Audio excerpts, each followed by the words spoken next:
Produk kompor berbahan bakar oli bekas yang dikembangkan di Temanggung merupakan inovasi penting dalam pengelolaan limbah dan pemanfaatan energi alternatif. Kompor ini dirancang untuk menggunakan oli bekas sebagai sumber bahan bakar, yang biasanya dihasilkan dalam jumlah besar dari berbagai kegiatan industri dan transportasi. Pemanfaatan oli bekas sebagai bahan bakar kompor tidak hanya membantu mengurangi limbah berbahaya, tetapi juga menawarkan solusi energi yang hemat biaya dan ramah lingkungan.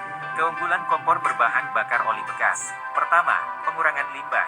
Oli bekas biasanya sulit diolah dan seringkali berakhir sebagai limbah yang mencemari lingkungan.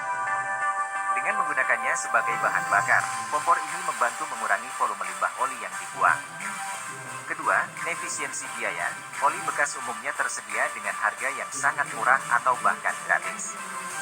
Hal ini membuat penggunaan kompor berbahan bakar oli bekas menjadi pilihan ekonomis, terutama bagi masyarakat di pedesaan atau daerah terpencil.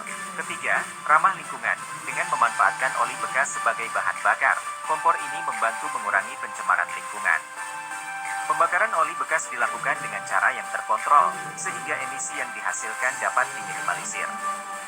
Keempat, inovasi lokal. Produk ini merupakan hasil inovasi lokal yang dikembangkan oleh para peneliti dan pengrajin di Temanggung. Hal ini tidak hanya meningkatkan kapasitas teknologi lokal, tetapi juga menciptakan peluang kerja dan pendapatan bagi masyarakat setempat. Kompor ini dirancang dengan sistem pembakaran yang dapat mengolah oli bekas secara efisien. Oli bekas disaring terlebih dahulu untuk menghilangkan kotoran dan partikel berbahaya. Setelah itu, oli dipanaskan hingga mencapai suhu tertentu sebelum dialirkan ke ruang pembakaran. Proses pembakaran oli dilakukan dalam kondisi yang terkontrol untuk memastikan pembakaran yang sempurna dan mengurangi emisi berbahaya. Meskipun memiliki banyak keunggulan, penggunaan kompor berbahan bakar oli bekas juga menghadapi beberapa tantangan. Salah satunya adalah potensi emisi berbahaya jika pembakaran tidak dilakukan dengan